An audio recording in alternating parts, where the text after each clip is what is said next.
Fala galera, seja bem-vindo então à nossa 13ª aula, que seria relativa à intoxicação exógena, perfeito? Como intoxicação exógena a gente pode introduzir falando sobre esse quadro, que poderia ser um envenenamento, perfeito? Então causado por uma substância que mata, lesiona ou altera a função do organismo através da sua ação química. Ou uma superdosagem, também chamada de overdose, essas drogas usadas em excesso ou combinadas com outros agentes que podem causar um envenenamento. A gente sempre inicia relatando a importância do centro de intoxicações, sendo que ele está disponível, né, o CIATOX. Ele está sempre disponível para os profissionais e para a população em geral, para estar tirando qualquer dúvida relativa a intoxicações gerais, seja pela ingestão acidental de algum produto, ou seja por uma ingestão intencional de alguma substância, como drogas ou mesmo medicamentos, perfeito?Esse centro, né, o CIATOX, ele funciona 24 horas por dia, e tem o objetivo de orientar leigos e profissionais de saúde em situações de intoxicações. O telefone é 0800 722 6001. Vale ressaltar que a gente vai estar utilizando isso aqui dentro da nossa prática clínica também. Ou seja, se eu estou num cenário de um atendimento num pronto-socorro no hospital, eu estou num cenário de atendimento pré-hospitalar, dentro de uma ambulância, por exemplo, no SAMU, no Corpo de Bombeiros, seja básica ou avançada. Com as orientações da equipe do CIATOX, a gente pode melhorar a nossa prática clínica e nos nortear bastante com relação a possíveis antídotos a estar serem realizados. E é óbvio, né? Situação de leigos a nível de primeiros socorros vão orientar bastante com relação a tudo que a gente pode fazer para atenuar o problema e mesmo, muita ajuda que não atrapalha, condutas, né, onde o leigo ele, vai estar deixando de fazer alguma coisa que seria até lesiva para esse nosso paciente. Então vale a divulgação ampla, né, para vocês e instigo para que repasse também seus conhecidos e familiares. Quais as perguntas importantes que eu devo estar realizando na hora de atender uma pessoa com suspeita de intoxicação exógena, certo? Seja reforçando, seja pelo uso de medicamentos, né, ou abuso de substâncias em gerais. Então, a primeira pergunta seria, qual é a substância? Então, a partir daí eu já consigo ter um norte de qual vai ser a minha conduta, correto? A via de intoxicação, então esse paciente ele ingeriu por via oral, ele inalou essa substância, ela foi injetada, qual é a quantidade? Então fez ingestão de, por exemplo, comprimidos, ele tomou um comprimido, 2, 3, uma cartela, 2, quais medicamentos que ele ingeriu? E o principal, isso aqui é muito importante para a gente, na hora de estar realizando uma intervenção, seria há quanto tempo ele está intoxicado. Né? A gente sabe, é óbvio que ingestões de substâncias num curto espaço de tempo vai dar maior possibilidade de manejo de condutas para poder atenuar esse problema, ou seja, reduzir e poder salvar esse paciente. Então a gente considera quais seriam esses tipos de intoxicação, né? Então uma ingestão por via oral, uma inalação, por exemplo, de gases, a absorção.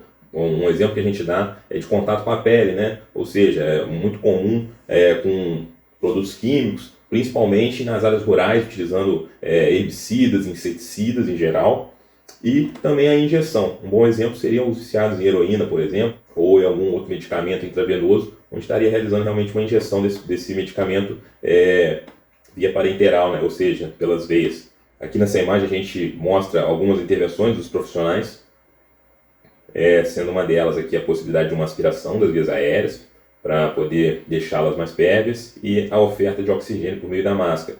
O paciente está sempre lateralizado para reduzir a possibilidade de uma broncoaspiração. As substâncias ingeridas, então, a gente pode dar como exemplo o álcool, antidepressivos, como a fluoxetina, benzodiazepínicos, como diazepam, clonazepam, alprazolam, os estimulantes, como cocaína, anfetaminas, analgésicos, como morfina e tramadol, e organofosforados como chumbinho. A gente ressalta também a inalação acidental por monóxido de carbono, seja devido a incêndios ou mesmo por intoxicação acidental dentro de garagens fechadas com o carro ligado, ou mesmo em regiões mais frias onde possuem aquecedores a gás, a possibilidade dessa intoxicação com esse gás de monóxido de carbono, que na verdade ele é inodoro, né? Então a pessoa ela vai estar se intoxicando sem perceber de fato, até que surjam os primeiros sintomas. E muitas das vezes eles vão estar associando isso à inalação do gás. E qual que seria a nossa conduta, né, enquanto profissional, diante de pacientes de um quadro de intoxicação exógena? a gente sempre vai estar pensando no primeiro, seria o quê? Estabilização clínica. Então, vou ter que monitorizar esse paciente, se eu dispor de um monitor cardíaco, um equipamento completo, para verificar sinais vitais como pressão arterial, frequência cardíaca e etc. Oximetria de pulso é sempre muito importante e a possibilidade de um acesso venoso periférico. Num segundo momento, é muito comum que em pacientes com intoxicação exógena, ele tem um rebaixamento do sensório, um rebaixamento do nível de consciência. Então ele não vai estar lúcido, orientado, conversando contigo. Conforme ele vai rebaixando, a gente tem que descartar a possibilidade de uma hipoglicemia sempre, em todas as hipóteses. Então eu sempre vou estar verificando o quê? A glicemia capilar, concomitantemente com a avaliação do nível de consciência, certo? Em terceiro, nós iremos verificar, vamos considerar a proteção de vias aéreas. Isso seria com atendimento no suporte avançado, com um médico na ambulância, onde ele poderia estar realizando uma intubação orotraqueal. A partir desse tubo, ele vai estar protegendo a via aérea de uma possível broncoaspiração, decorrente desse rebaixamento do nível de consciência. O que todas as equipes podem fazer, independente se é uma ambulância básica ou avançada, seria o primeiro, o segundo e o quarto passo, que é da hidratação. Então, eu vou estar ofertando um soro fisiológico intravenoso, em vista de tentar manter a pressão arterial elevada, pelo menos acima de 90 milímetros de mercúrio. Então, a pressão arterial sistólica, normalmente aquela 120, tem a sistólica e a diastólica, 120 por 80. Então, quando a pressão sistólica está abaixo de 90, eu vou estar ofertando essa hidratação intravenosa com foco de até 90 milímetros de mercúrio. E, ao verificar o destro, ou seja, a glicemia capilar, o meu foco é sempre que a glicose desse paciente esteja acima de 70, certo? Se ocorrer ele estar abaixo de 70, vou verificar conforme o protocolo institucional. Normalmente, nós utilizamos de 4 a 5 ampolas de glicose 50% intravenosa nesse paciente, no objetivo de retornar com a glicose basal dele, a um nível aceitável. Como quinta etapa dessas condutas que a gente poderia tomar, numa ambulância de suporte avançado ou intermediário, onde tem um enfermeiro presente na cena, a gente pode estar ofertando a passagem de uma sonda nasogástrica. Essa sonda iria iniciar a colocação dela ou pelo nariz ou pela boca, a verdade é essa, e com o objetivo de chegar até o estômago. E aí, a partir daí, a gente poderia deixar em sinfonagem, com o objetivo de drenar o conteúdo gástrico. Vale ressaltar que situações como lavagem gástrica, que seria o sexto passo, elas não são recomendadas no cenário pré-hospitalar. Ou seja, meu paciente que esteja num período hábil ainda, para realizar essa lavagem gástrica, no APH a gente não vai fazer isso, justamente para evitar riscos de broncoaspiração. A gente não quer que esse excesso de conteúdo gástrico retorne e vá parar no pulmão do paciente. Então, para evitar esse risco, a lavagem gástrica está contraindicada, inclusive no manual do SAMU, um manual nacional pelo Ministério da Saúde.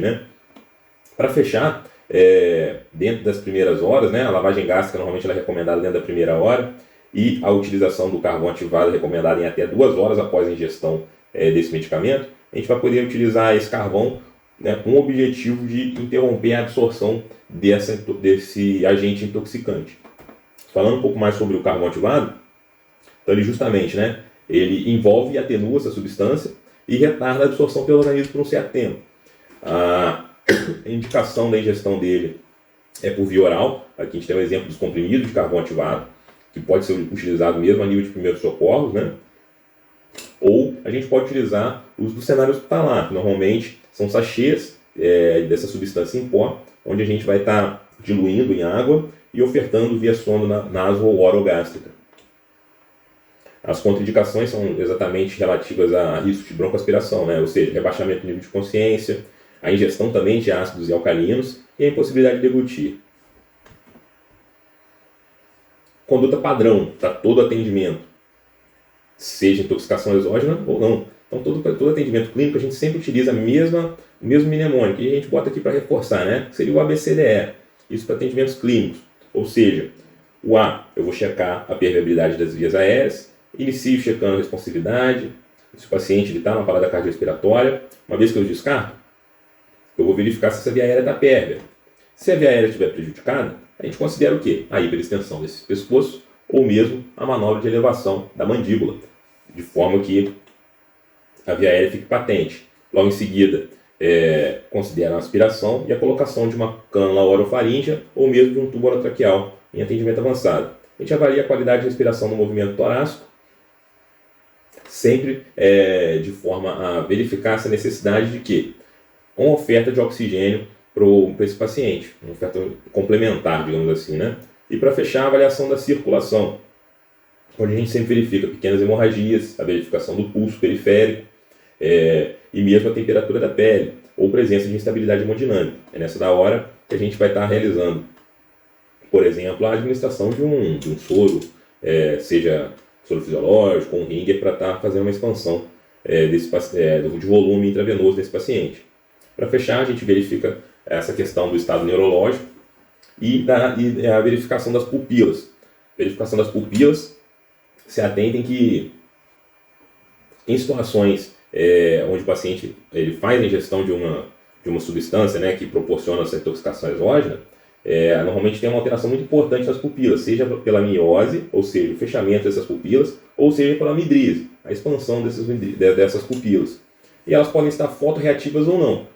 Ou seja, após a colocação de uma lanterna clínica sobre essa pupila, pode ser que ela diminua. O nome disso é fotorreatividade. Em algumas situações onde o paciente tem intoxicação exógena, essas pupilas vão, por exemplo, se manter midriáticas, mesmo após a exposição à luz. Certo? E para fechar, a exposição dessa vítima, a gente vai verificar ele da cabeça aos pés, sendo que ao final a gente vai poder proteger novamente, fazendo um controle de temperatura. Então a gente vai retirar completamente as roupas, se possível, expor o máximo possível, e depois cobri-lo novamente. Isso se faz de extrema importância, principalmente em situações de intoxicação por químicos, certo? Por exemplo, uma substância química em pó, onde a retirada dessa substância vai ser parte crucial do nosso atendimento, certo? Das nossas condutas. É óbvio que não antes de realizar o quê? O ABCDE. Então primeiro eu faço o ABCDE, eu me preocupo com a abertura de vias aéreas, me preocupo se ele está respirando, eu me preocupo se ele tem um pulso palpável ou se o pulso periférico está diminuído, forneço soro intravenoso, limpo a região antes de eu ter o acesso. E ao final, depois disso tudo, a gente vai tentar retirar todos esses tóxicos que estão em contato com a pele desse doente, seja utilizando água ou mesmo um pano úmido. A avaliação secundárias, a gente sempre vai estar verificando a permeabilidade dessa via aérea, ou seja, a via aérea se mantém patente, Então, aquilo que eu já verifiquei lá no início, eu vou verificar novamente. Oximetria de pulso, vou considerar a administração de oxigênio novamente e vou readequar a quantidade de O2 ofertada. Vou estar sempre monitorizando os sinais vitais desse doente e, retornando para a nossa avaliação do trauma, seria o quê? Também aqui no atendimento clínico, vou estar realizando o sampling, verificação de toda essa história do doente. Então, os sinais e sintomas que ele apresenta, as alergias, verifico o histórico de alergia, os medicamentos que ele tomava, doenças, patologias pregressas, a última ingesta de líquidos e alimentos e, por último, o evento em si, como que isso aconteceu. E, como a gente sempre fala, quem tem um não tem nenhum, quem tem dois tem um. Então, por isso a gente sempre vai fazer o quê? A instalação do acesso venoso periférico, 2 acessos venosos calibrosos. Quando a gente fala de substâncias inaladas, a intoxicação mais comum por inalação é aquela que eu comentei com vocês, que é por monóxido de carbono. Se o ambiente ainda estiver intoxicado, principalmente em situações de incêndio, a gente sempre solicita a ajuda dos bombeiros. A gente ressalta também a importância de alguns equipamentos. Em situações de intoxicação por monóxido de carbono, a hemoglobina que fica no nosso sangue, ela normalmente se conecta ao oxigênio, se transformando em oxihemoglobina. Quando a gente coloca o oxímetro na ponta do dedo do doente, esse oxímetro ele vai estar lendo justamente a quantidade de oxigênio ligada a essa hemoglobina. Qual o problema? O oxímetro comum que a gente utiliza, ele não consegue discernir quando ocorre a carboxihemoglobina. O que é isso? É quando o monóxido de carbono se liga também a essa hemoglobina, e aí o paciente está com dificuldade de respiração, ele está sem oxigênio no corpo, tem todos os sintomas, mas você vai colocar, ou seja, a saturação dele de oxigênio estaria baixa, mas quando você coloca o seu oxímetro, a saturação dele é de 99, de 100. Então, é importante a gente ter o equipamento ideal para esse tipo de situação. Não confundam a oximetria alta em pacientes com suspeita de intoxicação por monóxido de carbono, com a possibilidade de você removê-lo sem a oferta de oxigênio. Então, suspeita de intoxicação por monóxido de carbono, oferta oxigênio em alto fluxo, de preferência na máscara facial a 15 litros, certo? Para justamente poder lavar esse monóxido de carbono, de certa forma, de dentro do organismo do doente. Então, caso o ambiente esteja intoxicado, a gente reforça, solicita a ajuda dos bombeiros. A gente também não vai poder adentrar essa região correndo risco também de se intoxicar. Vamos manter as vias aéreas abertas, como já ressaltei nos slides anteriores. Oferta oxigênio em alto fluxo, preferência entre 10, 12 a 15 litros. E, se necessário for, no caso de insuficiência respiratória, a ventilação assistida. Substâncias absorvidas seriam, por exemplo, como eu já comentei, situações de agentes químicos, como, por exemplo, inseticidas e herbicidas, né? Então a gente mantém o ABC sempre, né? Abertura de vias aéreas, boa ventilação, verifica a circulação, se está paciente com pulso presente, frequência cardíaca ideal. Logo após a gente remove, uma vez que eu já fiz tudo isso, né? Verifiquei e já solucionei esses problemas, se necessários, né?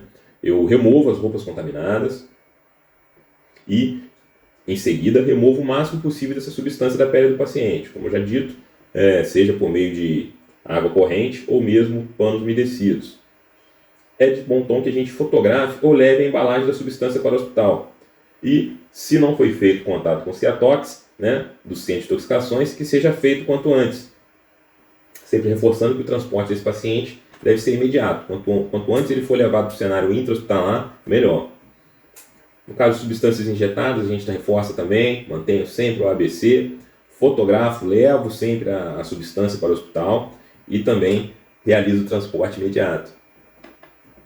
Os principais antídotos para determinados medicamentos vai de acordo com a sua classe farmacológica, no caso de autoingestão, ou seja, naloxona para opioides, flumazenil para benzodiazepínicos e atropina para organofosforados. E a gente finaliza esse módulo. Quaisquer dúvidas, sinalizem, seja no chat do grupo ou mesmo, né, na aba deste curso. Até a próxima.